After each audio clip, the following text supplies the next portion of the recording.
Hello guys, what's up? This is ScherBR and welcome back to my channel. Today's video is about the Valhalla Assault, the 70. This is the 70 version of Valhalla Assault, and this one is actually very similar to the past one. It's just the same thing, most of the things are the same, with the difference of the enemies being weak to different elements.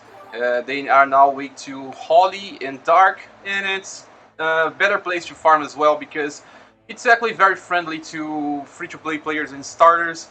You can see that there's background characters here are the Cabo, Killing, and also Swordman Cabo here. There's also Maximilian here, but no one uses a Maximilian. It doesn't make that much difference, especially because there's no weapon on this event that uses bow. We are getting a sword and a great sword, but there is only a sword here. We don't have any great sword for plus damage on this event. But okay, and let's just give a look on the contribution ranking. The things here are still the same. I give a look here that the rewards are the same. Only the 10th first gets gems, or if you end up getting a very funny ranking like 50 or 100 or something like that. These are the only ways for you to get gems. This is something that I really wish they make a different, so people will fight more if they get gems as rewards. Only the 10th first gets, and not that good. But some then get also Divine Weapon Ticket Silver, the 51st ones. But I don't know if it's that worth to farm for it. But each one they roll, maybe for some, maybe for not. And well, let's just get back here.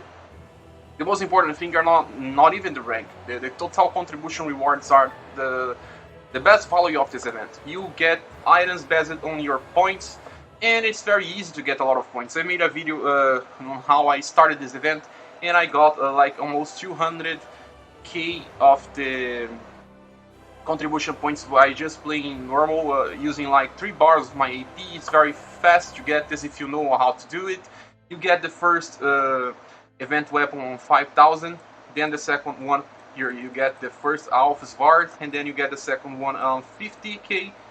Here you get Rose with the Fell, then on 120, then on 200, and then on 600, and lastly on 1 million. So these weapons are especially needed for you to get more contribution points. Each weapon gives you 250 more, and you can upgrade then a limit break to get up to 500 with each one of them. So it's very easy to get, and the rewards are the same as past 2 Valhalla Assaults, with the difference being the Incant Swords. It's Holy Blessing and Dark Blessing now, because the enemies are weak to these elements. It's always the elements that the enemies are weak to. And we have 1 legendary Rainbow Stone. That's very easy to get to 2 million. It may seem like a lot, but it is not, especially if you're trying to get the missions as well.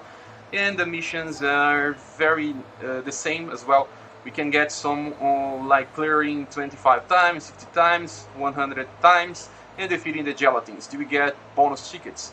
And the most important ones are these ones that give us even more Odin coins. We can get at least 2,000 Odin coins if we play this event. We don't even need to go that hard. We can get to 2,000 without that much effort, I think, just playing like a normal event. And especially talking about this, the use of the Odin coins, we have to go to the exchange booth. And the exchange booth don't have any new artifacts besides Maya artifact. And sadly, Maya is not worth, guys. Maya is a very old character in the Japanese version of the game. She came around 7 months in the game. And the Japanese version is now like 3 years and 7 months in the timeline. We are facing content of the 3rd year of the game sometimes. So this girl here doesn't have the power to face enemies, and she already based on very old standards. She only has 2 attacks, being a mage of the ice element, so I don't think she's worth. You can only get her just like Odin or Loki or Nelja or any of these characters besides Norn. Norn is still usable because you may want their gems. You get gems by leveling them up, and they also have side quests, and you get gems by their side quests. So this is the most reasons for you to get them. But the best use of your Odin coins still is getting the artifacts from Gacha characters that they are here. This is exclusive to global version. Amelia, Shinho, Leon, and Mercurius. With Leon still being the best one. If you didn't get Leon with your 7th day login bonus, get Leon now. And if you don't already have Leon, Get her orb now. This is the best investment. Then after Leon, it's Mercurius, because Mercurius gives party assist and easy going as a party skill as well. And then lastly, Shiho and Amelia. The two have very similar results, so you can choose the best that you want. Maybe Amelia, because Amelia will just get her orb, because you are given one on the login bonus. And Shiho, you have to just exchange 2 times here so that she can perform well. Well, that's it. The last remaining items here are still the same. We can get 2 embers by getting these badges, and 1 with Odin coins. Don't get this. Don't ever use Odin coins on embers. And then lastly, we have the same things like always. The overpriced books. Don't get the books. Get the silver tickets and the stamina potions and the hammers. The hammers. These are the only event that it's worth to farm hammers, because the currency, there's not much things on the shop, so you end up with a lot of spare currency, and this is the only place that you have to spend. Okay, let's just get back here, and we need to talk about the divine weapons. Well, like you know, all the Valhalla Assaults have a different type of banner. Since the second Valhalla Assault, they give us a guarantee weapon. So, but this may not be that different now, because they seems like they are finally trying to give us some mechanics to guarantee 6-star weapons on other banners as well. But there's still something here. On the other banners, it's only starts on the step 2 on wars. On this one here, it will include the first step. On the first step, you still get a guarantee of Svard, and the chances will get very high. We can check here on drop rates, and it starts by 2.5% on each weapon, if I do remember. No, it's 1%. 1%. They go up to 2.5%. And it totals 5% combining the 2 weapons. So 5% on each row, plus the guarantee of the Offsword. But you get a Rose Nefel maxed, and you don't really need 2 of this. So if you're trying to get something, it's probably Offsword. And I have something to say about these 2 swords here, is that they have terrible attack animations. Offsword has the same attack animation as the Millennium Holy Staff. Let's just get here, and I'll show you the same weapon from Killing Event. This one, Fedival. It's the same as Fedival.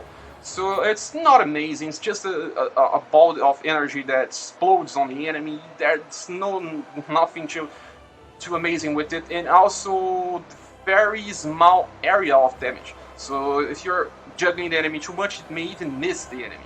So this is why I don't like it too much. But we didn't talk about the other weapon. Let me search here. Rose Nefel. Rose Nefel has the worst attack animation in the game. Yeah, that's true. Eternal Widow is the same attack animation as... Let me search for it.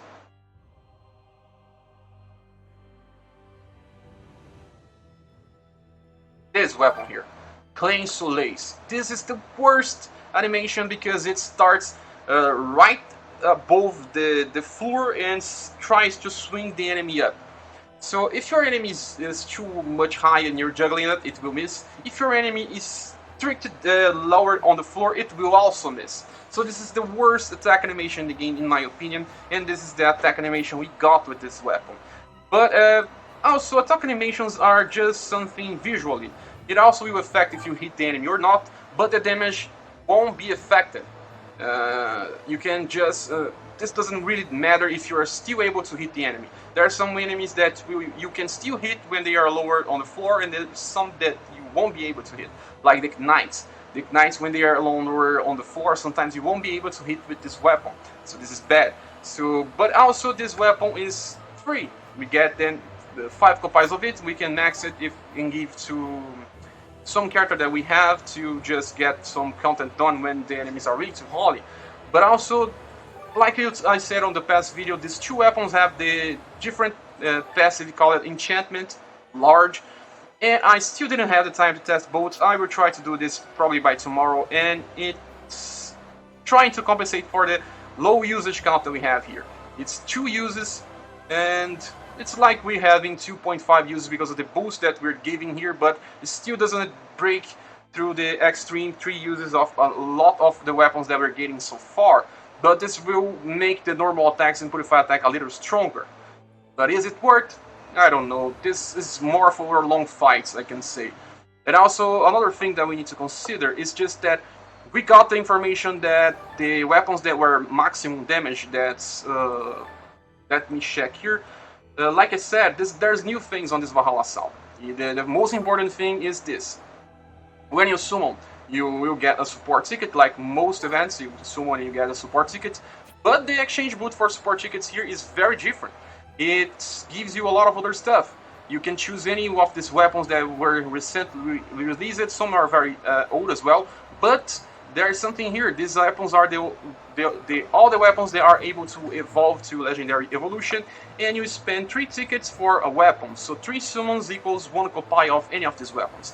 If you're lacking at least one of these weapons to get to the max action skill before you do a Legendary Evolution, this is kind of a gift from heaven, because it's easier to get, it's a guarantee, you won't be playing with RNG. It's just 3 summons, you get the last copy you need, and you can just use it to Legendary Evolve your weapon. But like I said, Legendary Evolution weapons are losing the potential because we can get a lot of status just by party assist. But Legendary Evolution weapons are still good for your friend character, especially for Divine Transfer. It's hard to lose battle if you're using a main character with this. And in the future, a new PvP mode will also ask you to have Legendary Evolution weapon with your main characters. But still have to think about it. And besides the weapons, we have different things here. The Nameless Hero book, as always, we have the Talismans. You can see here Sword, Great Sword, Bow, and Staff Talismans. These Talismans were also available on the Summer Summon, and they are used to give an extra attack to story and limited time characters. We work with what would I say here? The Summer characters, the Halloween characters will work. Characters that come from collab, like Bravely Default, like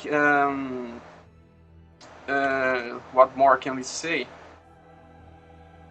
I'm forgetting the games here. Full Metal Alchemist, a lot of the best characters that came from collabs. So this will work to give them an extra attack as well. So it's very easy to get. Just one single pull will give you 1 talisman because they only cost 1 support ticket. If you're not after these weapons here, you can at least get 1 for free, and if you're using a character that came from a collab and you want 1 more attack, 3000 gems with a guarantee of a 1 weapon and a new attack for a character seems like a very reasonable price. Especially if you're a paying player and you get some bundles here and there and some dailies or monthlies. So this is what I'm going to have to say about this. Very good for people that chase out collab characters. I don't chase them out, so I can't say for sure if I will get this. If I had a character like from collab, I will probably get it. So let's just close this, and that's it, guys. I don't think there's any more thing to tell about this event. The weapons are worth, because even if you don't plan to use them on main weapons, you can still use them as a sub weapons, because the sub passive is still okay to use. And I will probably just maximum limit break the 2 versions. I don't have all the embers. I spent some to get some weapons limit breaking before the event started. I know, I just shouldn't have done this, but if I didn't do it, I wouldn't have this thing here that I really like to use. Let me search for it. Where it is? Here. I had to maximum limit broke on Dragonian Halberd and a Spears Warrior Missile Time because they give critical percent chances to my Leon. So this is why I don't have 10 embers before a Valhalla Assault starts. So this is it, guys. Thanks for watching this video. Please subscribe if you haven't, and we see each other in the next video. Bye.